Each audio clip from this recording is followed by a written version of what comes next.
ইংরেজিতে খুব ছোট ছোট বিষয় আছে, যেমন ধরো কমপ্লিমেন্ট।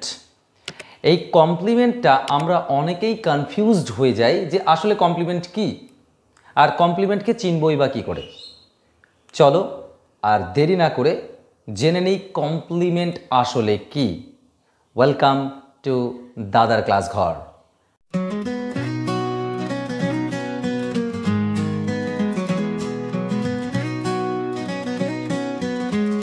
প্রথমেই বলি কমপ্লিমেন্ট।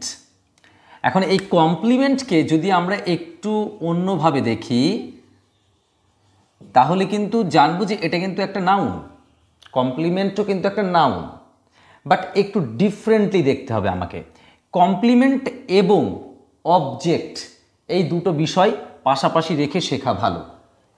যদি আমাদের সাবজেক্ট যেটা, এই সাবজেক্ট যেমন ধরো আমি বললাম যে হি লিডস দ্য ক্যাপ্টেন, এখানে আমি একটা বাক্য লিখেছি হি লিডস দ্য ক্যাপ্টেন, তার মানে সে ক্যাপ্টেনকে লিড করে, সে ক্যাপ্টেনকে লিড করে। তাহলে এই যে সাবজেক্টটা এবং এই অবজেক্টটা কাকে লিড করে? ক্যাপ্টেনকে। এই দুটো কিন্তু ভিন্ন পার্সন, দুটো আলাদা আলাদা ব্যক্তি, অর্থাৎ এই হি আলাদা এবং দ্য ক্যাপ্টেন আলাদা। সেই জন্য এই দ্য ক্যাপ্টেনটা অবশ্যই কিন্তু অবজেক্ট, কমপ্লিমেন্ট নয়, এটা কিন্তু অবজেক্ট।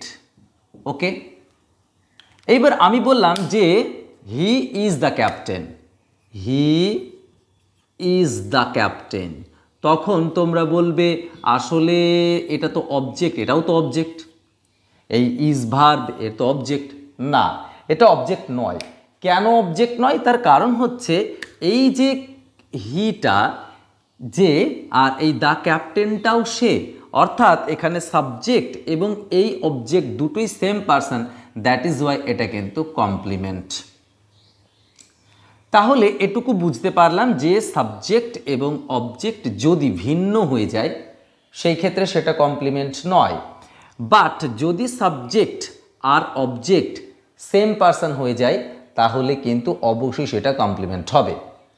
আর একটা কথা বলে রাখিস, এই লেসনের শেষে, ভিডিওর শেষে আমি একটা ছোট্ট টিপস দেব কিভাবে অবজেক্টকে চেনা যায়।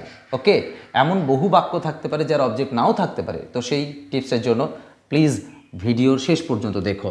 তাহলে এই হলো আমাদের কমপ্লিমেন্ট। এইবার প্রশ্ন হচ্ছে কমপ্লিমেন্ট কয় প্রকার? কমপ্লিমেন্ট সাধারণত দুই প্রকার, আমি দুটো বাক্যের মাধ্যমে তোমাদেরকে দেখিয়ে দিচ্ছি। আর একটা কথা, কমপ্লিমেন্টের মাঝখানে কিন্তু স্টেট ভার্ব থাকে। ওকে, ইভেন্ট ভার্ব নয়, স্টেট ভার্ব থাকে। এবার আর একটা বললাম যে উই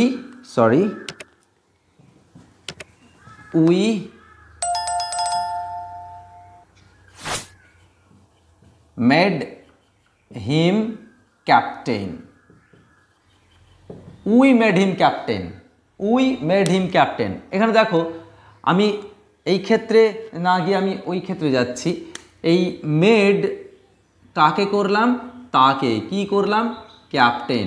তাহলে দেখো এই হিমও যে ক্যাপ্টেনও সে, অর্থাৎ এই দুটো সেম, অর্থাৎ এখানে অবজেক্ট হচ্ছে সেম, অবজেক্ট সেম, আর এইখানে দেখো সাবজেক্টটা সেম। তাহলে এইটা বুঝতে পারছি যে এই হিমও যে ক্যাপ্টেনও সে, তার জন্য এটাকে বলা হয় অবজেক্টিভ কমপ্লিমেন্ট। এটার কমপ্লিমেন্ট, অর্থাৎ এটা অবজেক্টিভ কমপ্লিমেন্ট আর এটা সাবজেক্টিভ কমপ্লিমেন্ট। তাহলে কমপ্লিমেন্ট কয় প্রকার? একটা হচ্ছে সাবজেক্টিভ আর একটা হচ্ছে অবজেক্টিভ। তাহলে এই অবজেক্টিভ কমপ্লিমেন্ট হচ্ছে যখন অবজেক্টটা সেম পারসন হয়ে যায়, যখন অবজেক্টটা সেম পারসন বা সেম থিং, সেম বিষয়কে বোঝাবে তখন কিন্তু সেটা অবজেক্টিভ কমপ্লিমেন্ট, আর যখন সাবজেক্টটা সেম জিনিসকে বোঝাবে তখন কিন্তু সেটা সাবজেক্টিভ কমপ্লিমেন্ট। এইবার আমাদের প্রশ্ন ছিল যে কিভাবে আমরা অবজেক্টকে চিনব। দেখো, অবজেক্ট চেনার আগে আমাদের অবশ্যই মাথায় রাখতে হবে সেটা সাবজেক্ট হোক বা অবজেক্ট হোক বা কমপ্লিমেন্ট হোক, এরা কিন্তু সবসময় নাউন। ওকে, সেটা সাবজেক্ট হতে পারে, অবজেক্ট হতে পারে বা কমপ্লিমেন্ট হতে পারে, যেই হোক না কেন সে কিন্তু অবশ্যই নাউন।